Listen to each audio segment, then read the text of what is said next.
Okay, maing mudto na usab kanatong tanan Luzon, Visayas, Mindanao.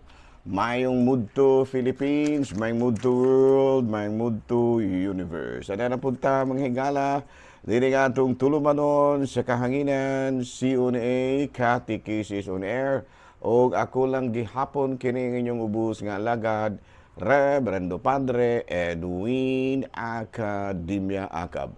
Abino adlaw na usab karon nga unsa man tarong adlaw 26 Enero 26 mga higala Monday. Uy, kumusta naman mo mga higala? Hapit na yung Pebrero, the love month, no? Nahala, no? Padayon ta sa ato ang mga buhatono ni ining kamuntuhon. Abino padayon usab kita sa atong pagtimbaya, no? Sa atong talahorong obispo. Tuwas Manila ros obispo kay ani attend og plenary assembly sa mga obispo, no? Plenary yearly na annual plenary assembly to aron sila dito sa kining Pope Pius the 13th center, no? Sa Manila sila ron. Unya padayon po ang ato ang pagpangalagad, no? Sa ato ang ako din kumusta ng akong mga kauban mga pari sa Diocese of Dumaguete. Labi na gayon ang akong mga classmates, no? Si Father Obing Masyon, Father Tonton Arnaiz, o si Father ang iyang kauban, no? Sa parokya, si Father Dodong Ruiz, o ingon usab si Padre Dami Hiramis, no? Ang kora paroko usab sa Himalalod. Kumusta na, no? Ako mga classmates. Labi na gayon ng mga kaparian usab sa Siquijor, no? Monsignor Amondoran, Monsignor kining Monsignor Larry Katubig, o ang tanan ng mga pari diha sa isla sa Siquijor. Ang tanan ng mga Siquijornos, kumusta na, no? Na ginaot ko nga naa kamong tanan sa Kapiskay sa Panlawas, walay gibating ubo, walay hilanat, wala tanan, pero buhi pa, no? Buhi pang dako, no? Buhi pa mi, no? Na ginaingon sa ginhawa dilping. Nahala, no? Padayon ta mga gala sa ato nga mga buhatono ni ining kamuntuhon. Abi no arita mga gala sa CBCP News, balitang simbahan ni ining kamuntuhon, Pope Leo urged Filipino bishops to strengthen church unity and care to overseas Filipino workers during 131st Plenary Assembly.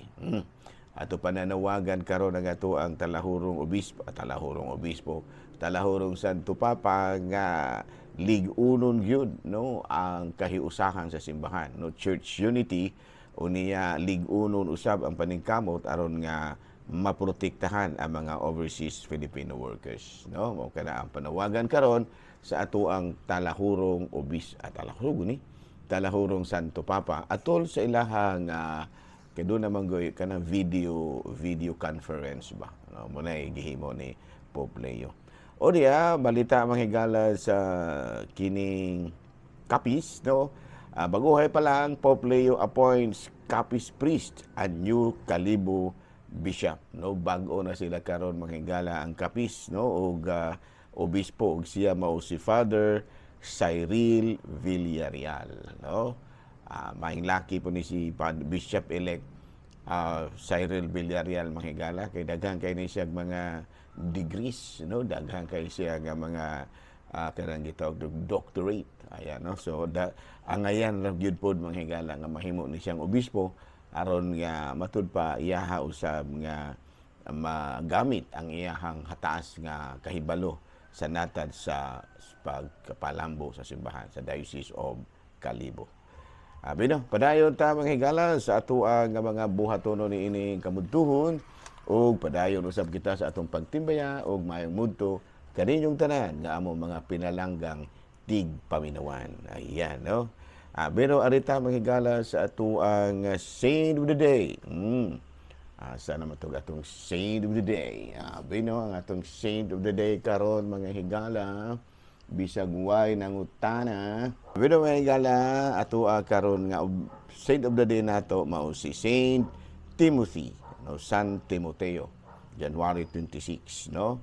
Kini si San Timoteo natawag kini siya sa Lystra, Licinia. Nya san kini siya sa usa ka Greek father unia and Eunice, a converted Jewish, no? Sa tupa ang iyahang mama maoy usa ka gitawag natong Hudiyo pero converted ni siya mahigala. Unya ang iyang papa o kuan ka ng Griego. Na joined St. Paul, preached at Lystra, replacing Barnabas, and became Paul's close friend and confidant. Accompanied Paul in his second journey and became Bishop of Ephesus, and opposed many pagan festivals, imprisoned and martyred. Sus kaloy, San Timoteo mahigala, no? Mga kuan magini sila, nagkuan gyud nang kanabitang nagpasakit gyud alang sa paglambo sa simbahan. Hinoon wala gyud manghigala makawang ilang paningkamot kini nila si San Timoteo tungod kay milambo magyud ang simbahan pinaagi usab sa ilahang paningkamot. Nahala no padayon ta manghigala ari na ta sa tuang catechism. Oh, catechism na ta. Sa naman to?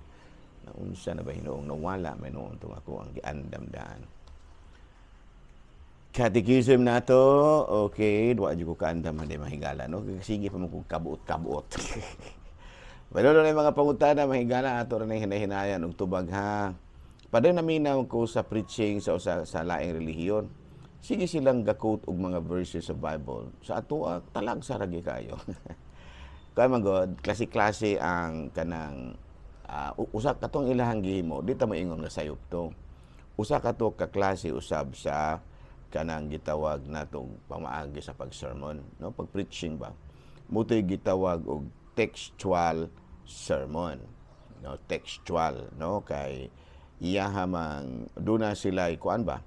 Duna sila punto nga gustong ipaabot sa mga tao, unya ilahang gisuportahan og mga Bible text. Muna sa textual, no? Muna mutoy ilahang pamaagi. Valid gihapon to, wala to ingong nasayop to siya. Sayo sakto gyapon to pero usa to sa pamangaagi sa kanang pagpasabot sa mga tao, no?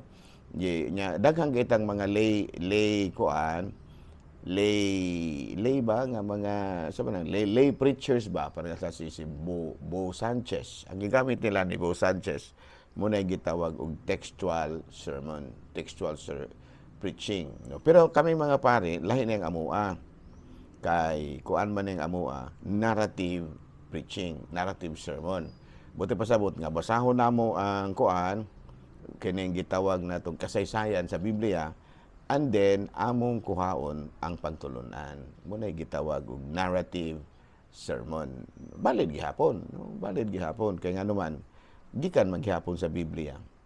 Gawas pa doon na po'y lain nga mga klase sa kanang gitawag natong pag-preaching gawas sa narrative o textual. Doon na po'y topical sermons, no? Nga sa ato pa kanabitang dunay mga issues ba pananlitan, dunay mga dako kaayong issue ang ato ang kuan, dako kaayong issue nga atong giatubang sa atong nasod, ana no? Unya pamisahon nimo ang usa ka pare, ang iyang gamito ni ana is topical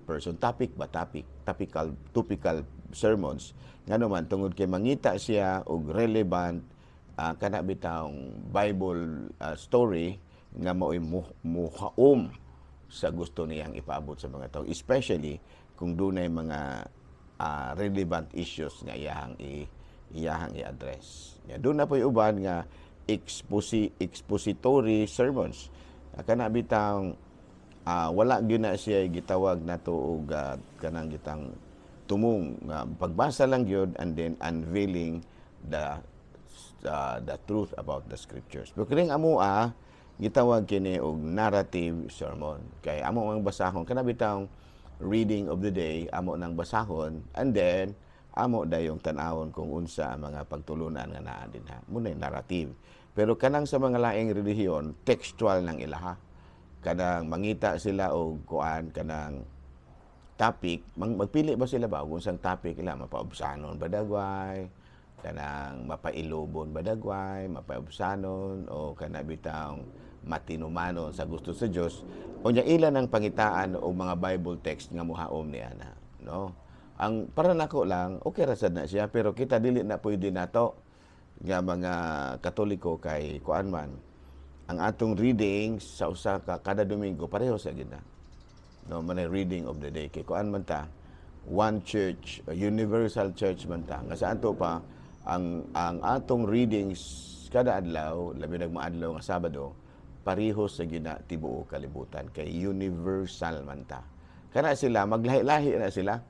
kay ambot og nagsabot ba dagay na sila og unsay ilahang kanang pagtulunan nga itudlo kada Domingo. Murag paminaw ko, murag wala. Kay ako naminaw po ko, kuan man, lahi man ang usa, lahi po ang usa. No, klaro? Pero kita, sa ato ang sa ato ang Katolikong simbahan, narrative jud ato. Usa ra gyud na ka readings, although nga dunay usahay ang fokusan sa usag-usa dili parehos. O klaro ba, dili makapareho, no? Kay sa usa ka narrative daghan baya kay ang pagtulunan. No, parehas nako gahap itong sa usang si adda sa Domingo, nakadungog ko og misa dito sa TV, ang yang gipokusan ni Padre kabahin sa lights kahayag. Ang ako apong gipokusan is vocation. Kay katuman tong pagtawag sa mga apostoles. Pero maura na siyang maura nga readings, although nga lahi-lahi lang ang focus sa kada pari. Klaro? Okay, arita sa lain nga pagtulunan mga higala, no? Kini betang team building in line with our basic Christian doctrines. Kanawag mag-team building ba? Pero ang atong gikuha ag base, basic Christian doctrines. No? Okay, pwede mag-team ta, pero doon naray lain nga mga doktrina, kana bitang line of thinking nga atong sundon. Kaya kana ganing team building, doon na magid mo usara, dili man usara, pero doon na gid mo line of thinking para magkahiusa mo. Kaya dili gyud mo magka-team kung lahi-lahi ang inyohang kanang gitawag natong mental framework, no? Pero kita dili magkabulag ning atoa kay Christian doctrines may ato ang gikuha ang base. Muna sa atoa, no? Muna nga kuan kanang sa Matthew chapter 22 verse 37-39 nagkanayon kini, love the Lord your God with all your heart, all your soul, and all your mind. Love your neighbor as yourself. O sa ato pa, muna sa usa sa mga basic Christian doctrines. Kung ka nang maghimo tag team building, doon na ginay kanabitang doktrina ni Kristo nga mao'y naghiusa kanato, mao'y naghimo kanatong team. Ayan, no? Muna gitawag team building in line with Christian doctrines. Kaya unsa magyud ining team building? Of course, no? Team building are activities or processes designed to enhance collaboration, communication, and trust within a team, ultimately fostering a cohesive and effective working environment. No, nga sa ato pa team building, nga magkuan ba, magtinabangay ba, na magpadayganay, magpadayganay, no, unya nagkahiusa, unya mahimo nga ang kalihukan mahimong epektibo kayo. Kaya nga naman doon na may team building. Muna nga sa ato, sa Katolikong simbahan, ang nagkahiusa ka nato, ang naghimo ka natong usa na himong ultimate cohesive and effective working environment, mao ang pagtulon-an ni Kristo. Okay, klaro? Symbiotic relationship. Birds use plants and eating fruits that grows, and in return the distributed seeds that will cause more plants to eat. Oh, yan ano. Symbiotic relationship. That is a team building. Doon nag-symbiotic relationship. Parehos ba sa kuan ba? Parehos ba sa kining tanom o kining kuan? Mga langgam. Kung walay langgam, no, dili gyud mo daghan ang tanom. Kay kining langgam mao man siya, kini mga kakahoy-kahoy ba? Kay kining langgam mao man siya mutuktok sa mga prutas. Unya dili mo lagi na mahilis ng liso ana. Igpangiti nila adto nila mapaingon sa yuta o muturo. Ayan, no? Sa ato pa kinahanglan gyud nga aduna gyud tanom. Unya ang mga birds pod kinahanglan pod sila og tanom. Kay ngano man asa man sila mohimo sa ilang salag. O walay anang uban gani karon, no? Kay wala na kay kahoy, adto na lamang magsalag sa mga building na kini mga galansyang bali ng hugawa. Bali ng hugawa ning mga building sa parehas diri sa Ayungod. Ang ilaha diri nga covered court, sus kapagkadaghanang iti. Ngano man tungod kay ang mga galansyang adto naman in town mamuyo sa building, adto sa ilahang gym. Pero ang eksakto gyud tadi ada, doon nagitanom kay ang mga tanom maumay muhatag og salag sa mga sana makahatag maoy lugar nga ang mga kahoy-kahoy maoy lugar nga din adto mosalag ang mga langgam. Noon niya ang mga langgam pod maupoy makapadaghan sa mga tanong. Ano mo na gitawag sa in English og symbiotic relationship. Nya mao kanay usa sa mga basihan usab sa team building in line with kanang Christian doctrines. Unya sa symbiotic relationship ato kanang mapanag-in sa Dios ug sa tao between God and man nahimo ang nature of Christ being God and man. Sa ato pa kanang symbiotic relationship nakuan kana nahitabo kana diha kang Kristo, no?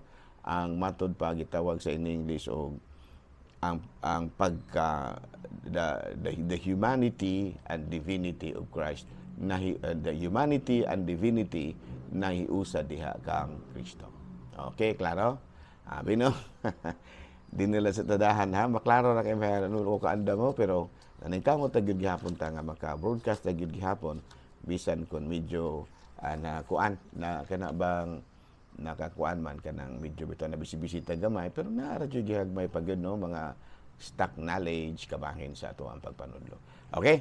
So dinhi lang sa takutob ha. Ako ra gihapon kini yung ubos nga alagad Reverendo Padre Edwin Academia na milit na usab kaninyo. Ug manalangin kaninyo ang Dios magkagaong tanan. Amahan, Anak, Espiritu Santo. Gunon Pilipinas.